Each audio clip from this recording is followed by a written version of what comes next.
very good morning, good afternoon, and good evening to you. All right, thank you. Before I start, may I ask you that have you ever thought of that how sensuality and relationship can affect our life till death? And after Yes, and after death. right. So, I, ladies and I was gentlemen, we are married. thrilled to introduce Dr. Steve Yes, I was married for 41 years, Bodansky, and my a wife just passed. pioneer in sensuality and relationship enhancement with over 40 years of experience. And before I say further, may I invite Dr. Steve and request him to give his short introduction. Dr. Steve, please. I was just saying that I was married for over 40 years to my wife who passed away. She had Alzheimer's, and I became more and more in love with her with each year. And she was like so receptive. She had Alzheimer's and dementia, but she became more lovable.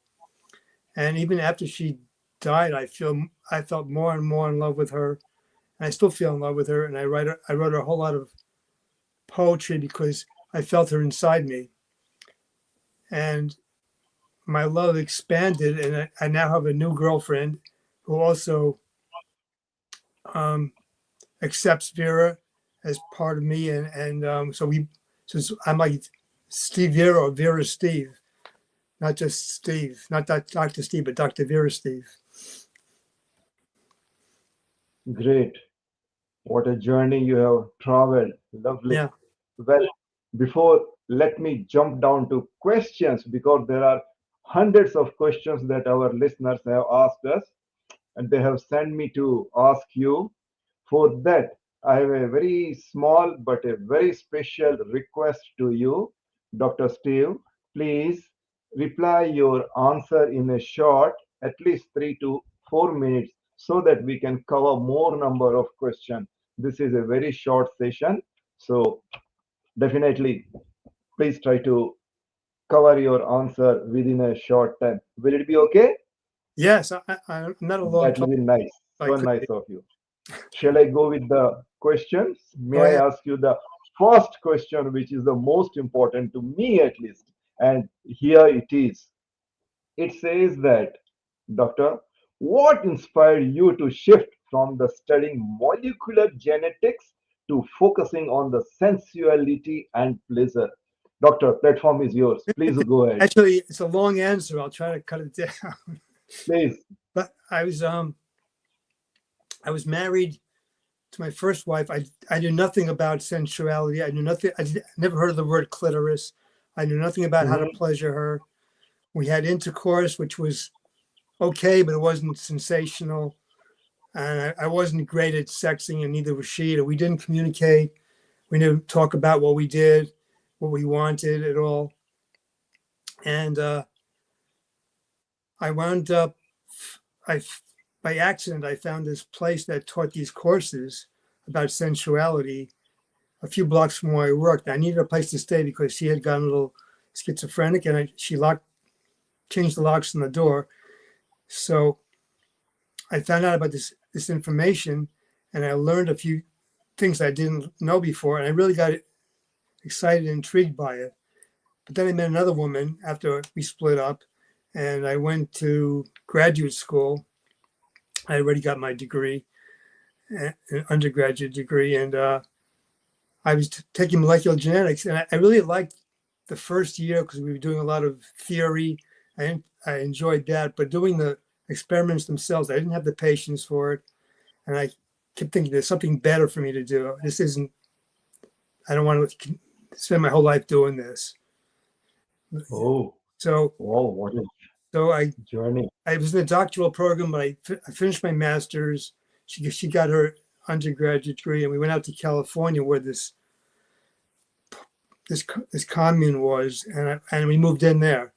And I took a lot of courses, she went to medical school, and I was left alone there with 100 other people. I wasn't alone. And I met Vera, who was actually married at the time. And so I was inspired by the information. I really thought this is something that was me. So I left science, or I left studying science. I still like to read about it, but I didn't want to do the experiments. I didn't have the patience for that. And I invested my life into learning how to pleasure women, how to pleasure my wife and other women too, who we were co-learning with, and finally then we became teachers together. Right. So during this journey, Doctor, will you please tell us that how did you and the Vera develop your approach to teaching the intimacy and connection? This is very important. Well, I think we first were students together. We were like research partners. She was married to somebody else. He died, and we got together still as research partners. Then we moved in together, and then we got married, and we got closer and closer. There's a lot of other people there that you related to. It was like a kind of an open sensual sexual community. So I had a lot of different partners. She had different partners, but mostly it was about learning. It wasn't about just having flings or affairs. It was about really learning how to pleasure somebody. And the more people you learn how to pleasure, it actually becomes easier to teach this information. But because of this, we had to be in really good communication with each other. It wasn't like you went off. So I think we became like really good friends and lovers, and more intimate as the time went on. And I think it was our practice. We lived what we taught. Mm. And we stayed together in that commune for about 12 years. And then Vera had enough. So we left, and we started teaching this other group of people who had been students of ours, who didn't live there, but they were students, lived in San Francisco. And we started a new company. And Wow, great. Doctor, before I ask you more questions, let me jump to the most important question, and that is pran. What is that? What is that? Please tell about it. what is what? PRAN, pran technique that you are Oh, using. PARN. That's another. PARN is something that my new girlfriend and I, Shane Kulman, Mm-hmm. I had written a book called Boy Meets Girl, and it was a bunch of Mm-hmm. my first book of short stories. And in each story, there's a man and a woman, or a boy and a girl, or an older man and an older woman, and they meet, and they have fall in love with each other in almost every story. I think all the stories is love. Well, it was like a love story, how they fall in love, and it didn't really continue like it past the beginning of a relationship. So my friend, my girlfriend, who I just met at the time, she was interviewing me. I mean, I'd seen her like on Zoom calls, but I had like met her in person. I finally met her in person, and we kind of like were falling in love even just from the Zoom calls. But she was interviewing me because she did podcasts or similar to podcasts, to interviews that she posted online, and she was asking me questions about the book. And she said, like, what does it take to meet somebody, and how do you develop a relationship? So I said, well, it's good to be playful. Playfulness is important. And she asked me for more words, and I said, well, attention. You have to have attention on the other person. You have to focus on the person, and see where they're at. And the third was revealing. You have to reveal yourself. You can't just hide behind. You can't really love somebody if you don't know who they are. So if you don't reveal yourself, you're not going to know who they are. You don't have to reveal everything at once, and you don't have to reveal everything, but you have to reveal something of you. And the more you feel comfortable revealing, the more trust they can have and know who you are. If they don't like you, at least they'll know from the beginning, or they'll know, they'll have a reason not to stay with you. So revealing was another part of it. And then noticing was the third part. Is like noticing is like skillful observation, is like allowing things in.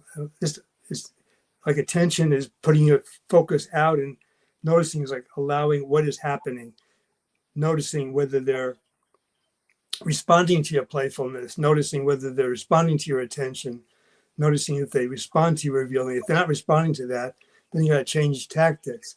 So that's why noticing is kind of the ultimate important thing. So she said, oh, PARN, PARN, not porn. And that's how PARN started. And then we decided we wanted to merge our businesses together, where we could, she's like an embodiment coach, and she does improv acting. And I've been teaching sensuality and how to pleasure your partner, how to give and receive pleasure for close to 40 years with Vera. And so this is a new adventure we're on. And we already have a couple clients that we've been teaching them the PARN method, how to be playful, how to have your attention, how to reveal who you are, and how to notice. And that's what PARN is. Great. Wow. All of my listeners, including me, we have studied, we have heard so many things. But, doctor, can you please share a memorable story about how your teaching changed someone's life or the relationship? Okay. The most important I question. can go back Please. to, we had these, after we left the commune, it was called Morehouse. And it was a university, actually, also at the time. We started teaching with this group, and they were like, the guy was a hairdresser, one of the women there was an esthetician, another one was dental hygienist, another was a secretary. And we taught them so well, they were able to quit their jobs and become teachers with us, co-teachers. So they all became sensuality teachers with us. So that Ooh, totally changed their lives. great, great. You could make a real shift in people's life. That is incredible. Yeah, I mean, Wow, you don't have to become a teacher of sensuality, but correct. Very you correct. you you, So you can here, have become more intimate with your partner in general. I think that's like was mhm, the goal, to fall more in love with your partner and to um, take it to the next level. right, very correct. Well, that reminds me one more question, and that's, Doctor, what's the one key lesson from your books that anyone can use to improve their intimate connection? Can you please tell that? Well, I mean, there's a number of things, but the first thing that grabs me is that you have to know your own body. Mm-hmm, It's really we teach people how to pleasure themselves, mm-hmm, and not just to do it to release the tension, but to actually take pleasure and to be in the moment. You have to be right, you have to be present, and you have to be conscious every moment of the pleasuring. And like in meditation, sometimes you leave the present moment and you start going into your head and you start thinking. But as soon as you notice that, you have to go back to the feeling and go back to the pleasuring. So in our first two books, the Extended Massive Orgasm book and the Illustrated Guide to Extended Massive Orgasm, I give the exercises. There's a series of mm-hmm, exercises, including setting up the space. We call it the visiting dignitary, and looking in the mirror for kind of falling in love with yourself, looking in the mirror, just the things you like about yourself. There's also touching exercises, and there's mm-hmm, masturbation exercises, and there's a connection exercises, which is kind of my favorite. So anyhow, but it took kind of it was like a supporting actor's role, because the emphasis in the book is pleasuring your partner. So I actually recently wrote a book called self-pleasure, delving into ourselves, delving into happiness in ourselves. And that is like a whole bunch of same exercises, but from different vantage points and with descriptions, with journal writing. Plus, it also developed into all kinds of philosophy and psychology also. So the book kind of had a life of its own. But getting back to your question, I think once you learn your own body, then you can teach your partner. If you don't know, and a lot of people don't communicate, like in bed, they expect the guy to know, and most men don't know how to pleasure a woman. They don't know. They may know about her clitoris now better than I did when I first started, but they don't know how to pleasure it, how to pull up on the hood, how to expose the clitoris, how to touch it, what pressure to use, and there's techniques to. So if you know what you like, you can actually coach your partner, train your partner to touch you how you like, and that's really important for intimacy. Because otherwise, couples if they have too many failures, they stop sexing altogether, which happens to a lot of couples. Maybe they have this chemistry when they first got together before they're married, and then once they're married, it goes downhill. And we want people to see people keep going, climbing that hill, keep getting better and better. And that's what we do. We have a client now actually who's just starting. He's never really felt pleasured in that respect, and he's like in his 60s, and he's learning how to pleasure himself and how to take, and then he'll be able to communicate that too to the woman, and the better you can self-pleasure yourself, the better you'll be able to put tension on somebody else too. They go hand in hand. So when we train women, we also train them to pleasure somebody. Well, doctor, it is said that for every success, there is a woman behind it. And for you too, please tell, how has your work evolved, especially since you started collaborating with your new partner, Shane Kulman? I have seen a lot many posts from the Shane Kulman, and really I'm very much fascinated to know about her especially. She's So, a doctor, please fascinating. tell. She's a fascinating woman. She has a lot of desire. She has a lot of appetite, and Uh-huh. she's very playful. So she fits Mm-hmm. into this porn thing perfectly. She loves porn. She's like Mm-hmm. the priestess of porn, and she stimulates me and she excites me and she has me want to move in that direction more and more. So I like giving her what she wants, and what she wants Mm-hmm. is co-teaching with me. So we started doing Lovely. that, and we're doing that now. Great. Great. Wow.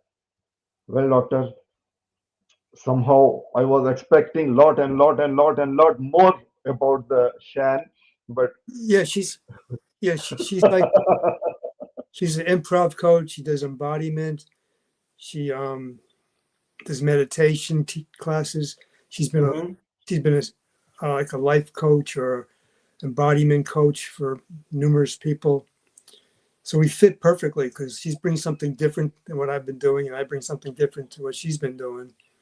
So we mesh really good. Great. And, Doctor, what's the and most surprising thing that you have learned about love and pleasure after 40 years of teaching? Would you like to tell and oh, elaborate that specially, please? that is possible. Hmm. Like for me myself, like I said before, my love kept growing even though my wife passed away. My love didn't stop, and I think you can receive everything pleasurably, even receive death with pleasure. And she took. People think that's kind of crazy, but I took everything as I'm kind of a hedonist, and I want everything as pleasurable as possible. It's not everything's going to be easy or not a struggle, but you can make it more pleasurable each thing, each step of the way, if you stay in the present time and not jump to the future and not worry about what's going to happen or what the past or anything. And I found that the more I loved, the more you love, the more love you have to give. So at first I thought, well, I had this love of my life. I didn't expect to have another love. And then all of a sudden there's this new love in my life that's like fantastic. And so there's like no, I think if you have a negative viewpoint of, that's it, my life is over, like some people, their partner dies and then they die a few months later. Well, because I loved Vera so much, I was able to continue with loving. I still love Vera and I love Shane. So I think the more you love, the more love opens up. It's Well, it's open. It's open. Love is beautiful. open. It's not closed. Right. Doctor, I have got so many questions to ask, but here is the one question that I would like to ask you. That Okay. basically I'm from India, and India has given a lot to the world in this direction. So coming to the meditation, coming to the breathing technique, coming to the Three Bandha, coming to the Tantra, coming to the Kama Sutra. Out Right. of this, would you like to explain something, please? Well, I think America isn't like that, and though I Mhm, think it's becoming more Easternized. There's a lot more people doing mhm, meditation now. There's a lot more people doing breathing. There's a lot more people doing tantric things, and what I teach is it's kind of American tantra. It's not quite tantric. It's more Americanized, more Westernized. It's focus. mhm. It's focusing into certain techniques. You really have to learn first, and then you can kind of once you learn the techniques, then you can create your own um, variety of it or your own way of doing it. But at first, you really have to learn the techniques. And what I teach is manual stimulation because Mhm. that's the most precise. Your hands are a lot. You wouldn't want a brain surgeon going into your head with his penis or with her vagina. You want to use their hands because the hands are precise and they can really feel Okay. more than anything else, or any other part of your body. And oral sex is good. Your lips can feel a lot. There's a lot of Right. receptors on your lips. But if you're going to read Braille, you're going to read it with your fingers. You're not going to read it with you possibly could read it with your lips if you really practice, but you couldn't read it with your genitals. The genitals more for feeling, but they're not great for feeling the pleasure, but they're not really good for feeling what's actually happening in somewhere else. So you stick a penis inside a vagina, you don't Mhm. really know what's happening. It just feels pleasure to your penis. Correct. Right. Doctor, I got a quote from the Michael Clark Duncan, the famous Hollywood personality, a very strong man. He says his mother once said, "Your size is a gift, but your tenderness is true power." Has it got any connection with getting the pleasure and sensuality? Well, One should size, you mean like the size of your genitals? It, it really has, body size, especially the strength, the man always try to show that I have got tremendous strength, yeah, well, whereas the yeah, tenderness or the yeah. I think that's from the patriarchal viewpoint, and I don't, I don't believe in that. In, Mhm, I know for a fact that when I do this demonstration for an hour with Vera and a number of other people, where you have them in we call it extended massive orgasm. They're in this intense orgasm for an hour, and so you're doing that for a while, and their woman's um, inside of her genitals, her inside of her vagina, kind of gets pushed out and engorged. So, mhm, and we're just actually pleasuring the surface of the clitoris for most of that first part, And then after Right. half an hour or so, we'll put a little, like maybe half of the thumbnail, or not a nail, but half of the thumb inside her. And Mm-hmm. you ask her, how far do you feel that inside you? Ooh. And she says like up to like her belly button. So Oh God. it feels like a really large penis. So if you know how to pleasure a woman, the size of a penis really has no bearing. Beautiful. Excellent answer. Well, doctor, let me change my gear. Let me come down to the rapid fire question session. And this is the session where I request you to reply in the shortest possible way. These are the very short questions. So please answer me either yes or no or one or two words. And here is the first question. Doctor, what's one word that you would use to describe pleasure? What is that? Um, enjoying the now. Wow. Will you please repeat it, please? I loved it. Enjoying the now. Lovely, lovely, lovely, lovely. That is it. Wow. Well, second question is the favorite book that you have written. You have written 17 books, whereas would you like to tell me the one book that you like most? Personally, I like my Hmm? first novel. It's called Extended Massive Orgasm, the novel. It's almost Oh, it's a story. I've read it, some summary, and I Yeah. loved it. I agree with you. Beautiful. Well, doctor, would you like to give one tip for the better intimacy, at least in 10 seconds or less? One tip, please. Listen, become a better listener. Very correct, very correct, very correct. Wow. Well, what's the biggest myth about the sensuality? What do you say? The biggest what? What is the myth, misconcept? Oh, misconcept. Um, Myth. that it's going to lead to um, you becoming um, poor and not wanting to work anymore. Right. Yes.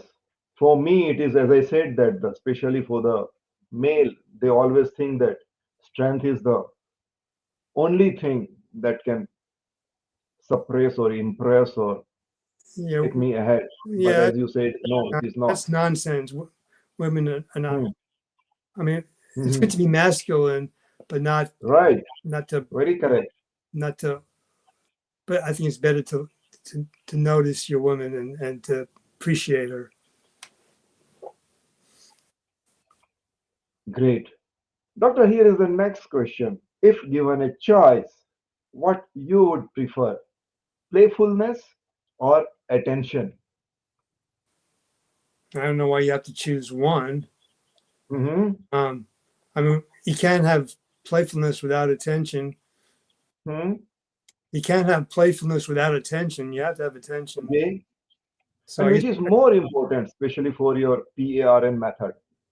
I don't have a hierarchy of things. I think noticing Hmm. is kind of the control rod. If you don't notice what's going on, then Right. none of the other stuff matters. Okay. So does the attention play role? Of course, it plays a big role. Mm-hmm. Yeah, Mm-hmm. the more attention you can put in your partner, the more attention. Um, women Okay. love it. Women really love attention, and Uh-huh.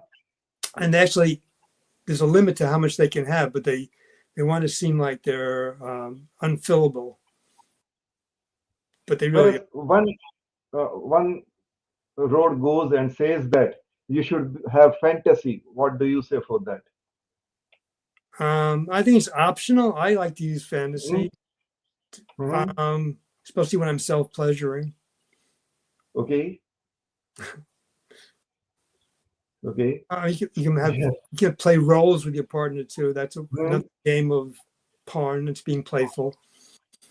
Right. Wait.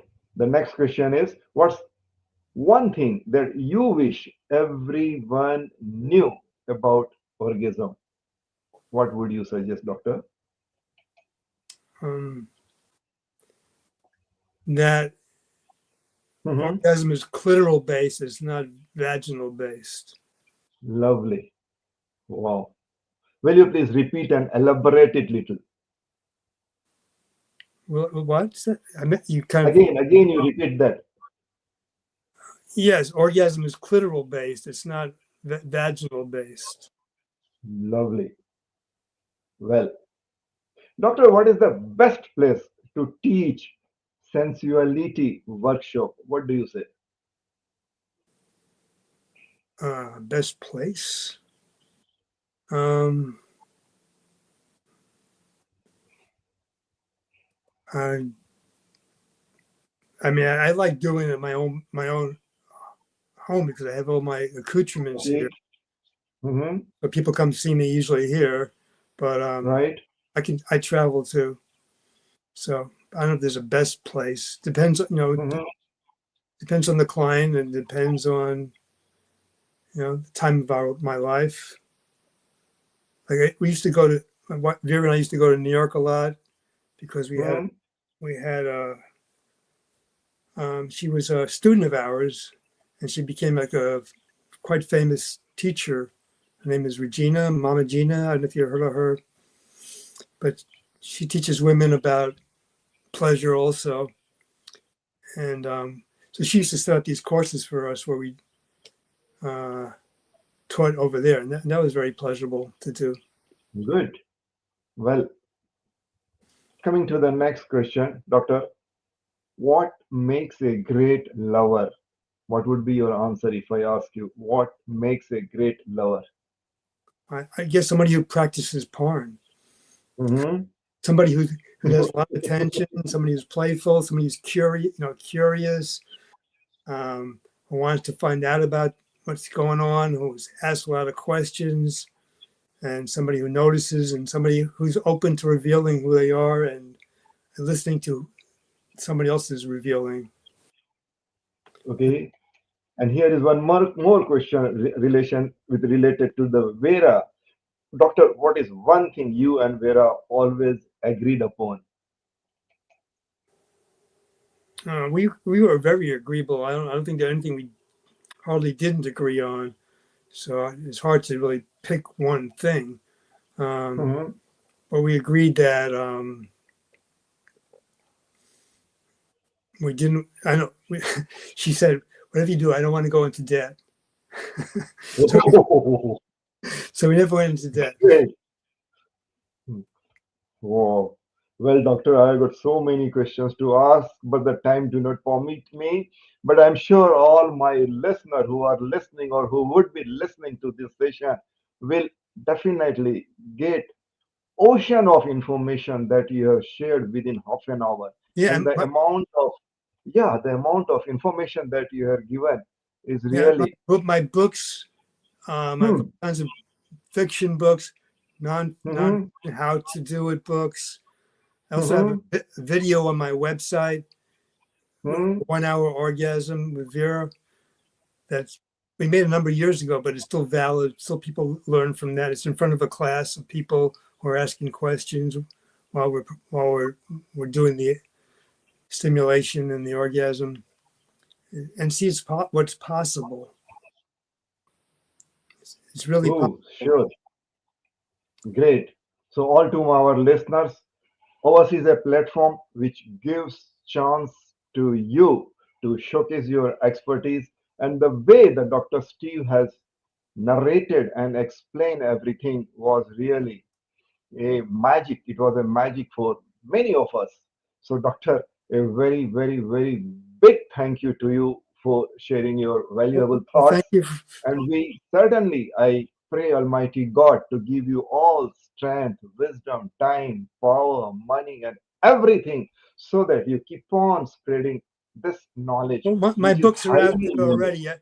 My books are out there. I think I've already Right, right, collected right. there. So there's a lot But of there are information. people who would like to listen to you instead of reading the books.